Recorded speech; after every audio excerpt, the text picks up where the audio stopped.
విజయ్ మాల్యా అంటే ఒకప్పుడు king of good times. Playboy ఇమేజ్తో జీవితాన్ని ఎంత విలాసంగా గడపాలో అంతకంటే ఎక్కువగానే గడిపాడు. 28 సంవత్సరాల వయసులో యునైటెడ్ బ్రూవరీస్ గ్రూప్ చైర్మన్గా బాధ్యతలు స్వీకరించిన విజయ్ మాల్యా వ్యాపార విస్తరణలో దూకుడు చూపిస్తూ మద్యం, ఏవియేషన్, రియల్ ఎస్టేట్, స్పోర్ట్స్ రంగాల్లో విస్తృత సామ్రాజ్యాన్ని నిర్మించాడు. ఆడంబరమైన జీవనశైలి, హై ప్రొఫైల్ వెంచర్లు, ఆర్సీబీ యాజమాన్యం, ఫార్ములా 1లో స్పాన్సర్షిప్ ఒప్పందాలు విజయ్ మాల్యాను వ్యాపార ప్రపంచంలో ఓ ప్రత్యేక వ్యక్తిగా చూపించాయి. చివరకు బిజినెస్ తక్కువై లగ్జరీ ఎక్కువై అప్పుల పాలయ్యాడు. ఆ అప్పుల్ని ఎగ్గొట్టేందుకు తిప్పలు పడ్డాడు. చివరకు బ్రిటన్కు పారిపోయి ప్రవాస జీవితం గడుపుతున్నాడు. మద్యం వ్యాపారంలో ఉన్నంతకాలం విజయ్ మాల్యాకు తిరుగులేదు. కానీ ఎప్పుడైతే ఆయన ఎయిర్లైన్స్ ప్రారంభించారో అప్పుడే గడ్డు పరిస్థితి ఎదురైంది. దేశం విడిచి పారిపోవాల్సి వచ్చింది. ఇలా పెద్ద ఆర్థిక మోసగాడిగా భారత్ నుంచి పారిపోయి విదేశాల్లో బతుకుతున్న కొంతమంది ఆర్థిక నేరగాళ్లల్లో మాల్యా కూడా చేరిపోయారు. అలాంటి విజయ్ మాల్యా తాజాగా ఓ ఇంటర్వ్యూతో మరోసారి వెలుగులోకి వచ్చాడు. తాను దొంగని కాదని, బాధితుడినని చెప్పుకున్నాడు. తన ఇష్టాయిష్టాలపై ఇంటర్వ్యూలో ఆసక్తికర విషయాలు చెప్పాడు మాల్యా.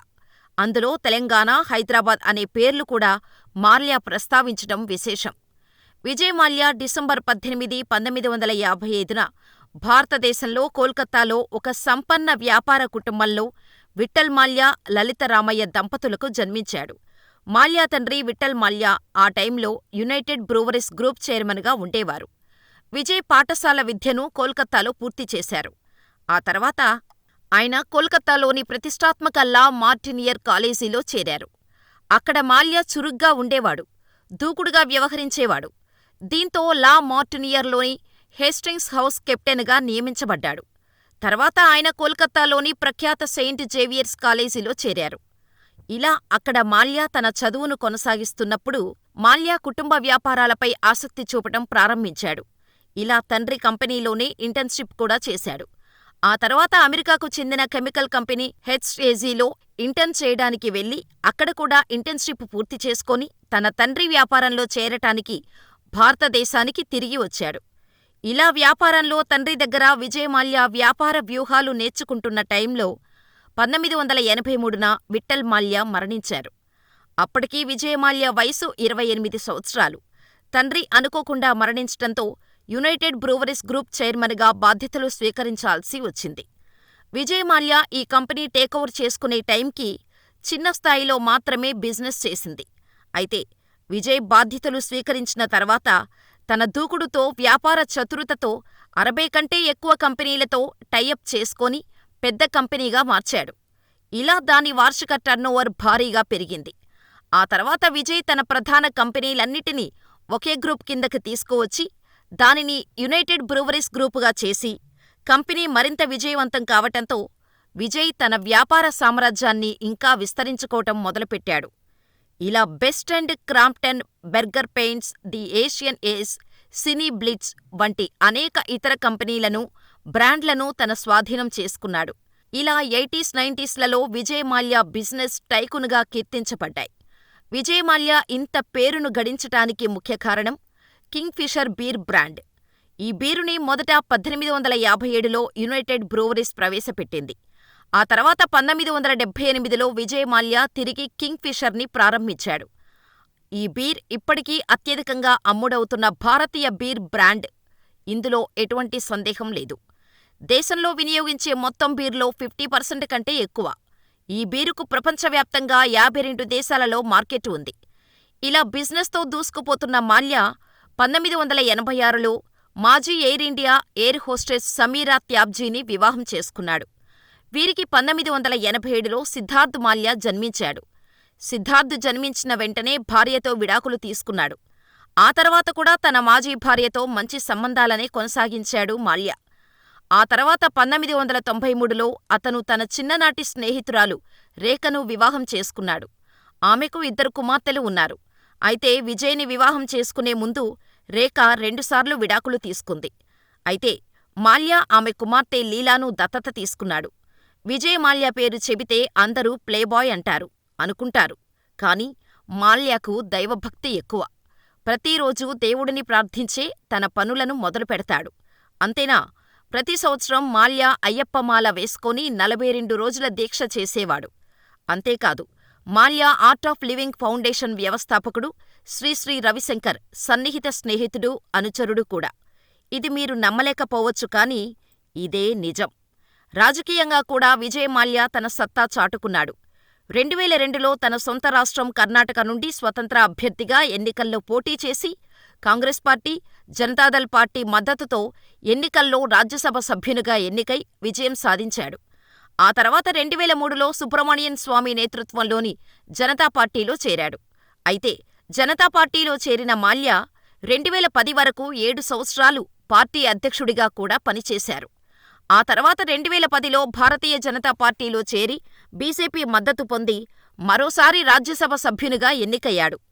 ఇలా విజయ్ మాల్యా తన సొంత రాష్ట్రం కర్ణాటక నుండి 2 సార్లు స్వతంత్ర అభ్యర్థిగా రాజ్యసభకు ఎన్నికయ్యాడు.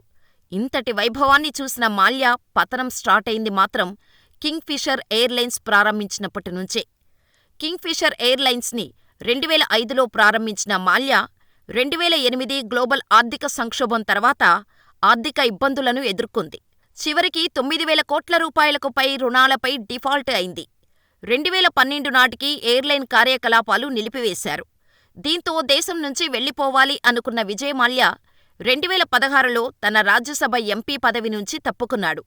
బ్రిటన్లో ఉన్న తన కుటుంబానికి దగ్గరగా ఉండాలనుకుంటున్నానని చెబుతూ భారతదేశం నుండి శాశ్వతంగా పారిపోయాడు. దీంతో 9,000 కోట్లకు పైగా రుణాలను తిరిగి చెల్లించలేదని 17 భారతీయ బ్యాంకులు ఆయనపై ఆరోపణలు చేశాయి. ఈ ఆరోపణల తర్వాత సెంట్రల్ బ్యూరో ఆఫ్ ఇన్వెస్టిగేషన్ దర్యాప్తులు నిర్వహించింది.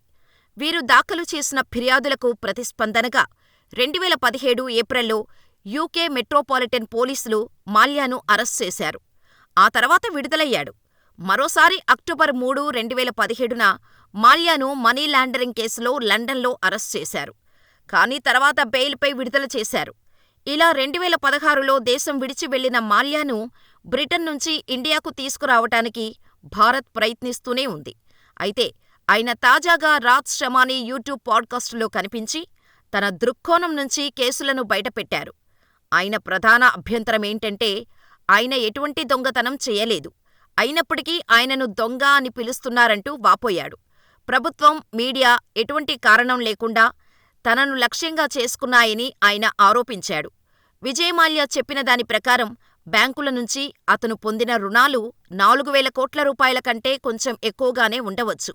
వడ్డీ అంతా కలిపితే 6,203 కోట్లు అవుతోంది. అయితే ప్రభుత్వం అతని ఆస్తులను స్వాధీనం చేసుకొని 14,131.60 కోట్ల రూపాయలు రికవరీ చేసిందని, ఇవ్వాల్సిన దానికంటే 2.5 రెట్లు ఎక్కువ డబ్బు అందుకున్నప్పటికీ తనను ఇప్పటికీ దొంగ అని పిలుస్తున్నారని మాల్యా తన నిరాశను వ్యక్తం చేశాడు. అంతేకాదు, మన దేశంలో న్యాయమైన విచారణ, గౌరవప్రదమైన జీవితం ఉంటుందని హామీ ఇచ్చి ఉంటే దేశానికి తిరిగి రావటం గురించి ఆలోచించేవాడినని, కానీ ఆ విధంగా ఉండదని నాకు తెలుసని విజయ్ మాల్యా చెప్పుకొచ్చారు. తాను సమస్యల్లో ఉన్నానని, అప్పట్లో ప్రణబ్ ముఖర్జీని సంప్రదించానని, ఆ సమయంలో బ్యాంకుల నుంచి మద్దతు లభిస్తుందని చెప్పారని, కానీ అది జరగలేదని, ఆ తర్వాత కొన్ని కారణాలతో దేశం విడిచి వచ్చానని చెప్పుకొచ్చాడు. అయితే భారతదేశంలో విజయ్ మాల్యాకు చెందిన అనేక ఆస్తులను ఈడీ, సీబీఐ బ్యాంకులు జప్తు చేశాయి. అయితే విజయ్ మాల్యాకు ఇప్పటికీ అపారమైన ఆస్తులు ఉన్నాయి. విజయ్ మాల్యాకు భారతదేశంలోనే కాకుండా విదేశాలలో కూడా వ్యాపారాలు ఉన్నాయి. అప్పుల గురించే కాదు, మాల్యా తనకు ఉన్న వింటేజ్ కార్ల పిచ్చి గురించి కూడా మాట్లాడారు. ఈ సందర్భంతో విజయ్ మాల్యా తెలంగాణ గురించి ప్రస్తావించాడు. ఆ ఇంటర్వ్యూలో మీకు ఆల్ టైమ్ ఫేవరెట్ కార్లు ఏవి అని అడిగిన ప్రశ్నకు విజయ్ మాల్యా ఆసక్తికరమైన సమాధానం చెప్పారు. తాను మెచ్చిన 3 కార్లలో ఒకటి నిజాం వాడిన Rolls Royce silver ghost car. అది ఇంకా వాడుకలోనే ఉందని చెప్పాడు మాల్యా. ఆ కారంటే తనకి చాలా ఇష్టమని అన్నాడు. ఆ కారుతో పాటు మరో 2 కార్లు కూడా తనకు ఫేవరెట్ అన్నాడు. హైదరాబాదులో అలాంటి ఓ కారుని మాల్యా జస్ట్ 50,000 రూపాయలకే కొన్నాడట. ఆ కారుని ఓ వ్యక్తి తన ఇంటి వెనుక చెత్త కుప్పల మధ్య పెట్టేశాడు. ఆ కారులో నుంచి ఓ చెట్టు కూడా పెరిగిందట. అలాంటి కారు గురించి తన టీం చెబితే వెంటనే దాన్ని కొనేశానని అన్నాడు మాల్యా. ఇంజిన్ సహా ఆ కారుకి అన్నీ సమకూర్చి దాన్ని రన్నింగ్ కండిషన్లోకి తెచ్చానంటున్నాడు. అది కూడా రోల్స్ రాయిస్ కారు కావడం విశేషం. అయితే 1920-30లలో భారత్లో ఎక్కువ మంది రాజవంశీకులు కార్లు కొనేవారు. అవి కూడా అలాంటిలాంటివి కాదు, పేరు గొప్ప కంపెనీలవి. ముఖ్యంగా రోల్స్ రాయ్స్ అందులో ఖచ్చితంగా ఉంటుంది. వారు వాడిన కార్లు ఇప్పుడు మూలన పడిపోయి ఉంటాయని, వాటి విలువ ఎవరికీ తెలీదని, అందుకే వాటిని రిపేర్ చేయకుండా అలా పడేస్తుంటారని, వాటిని రక్షించటం తనకు ఇష్టమని చెప్పాడు విజయ్ మాల్యా. మాల్యా కూడా రాయల్ లైఫ్ లీడ్ చేయాలని అనుకునేవారు. అందుకే రాజులు వాడిన కార్లని ఏరికోరి తన వింటేజ్ సెలక్షన్లలో పెట్టుకున్నాడు. కేవలం సెలెక్ట్ చేయడమే కాదు, వాటిని వినియోగించటానికి వీలుగా రిపేర్లు చేయించేవాడు. వాటితో విదేశాల్లో ఎగ్జిబిషన్లు కూడా నిర్వహించాడు. మన దేశంలో విజయ్ మాల్యా గురించి చాలామందిలో నెగిటివ్ ఒపీనియన్ ఉంది.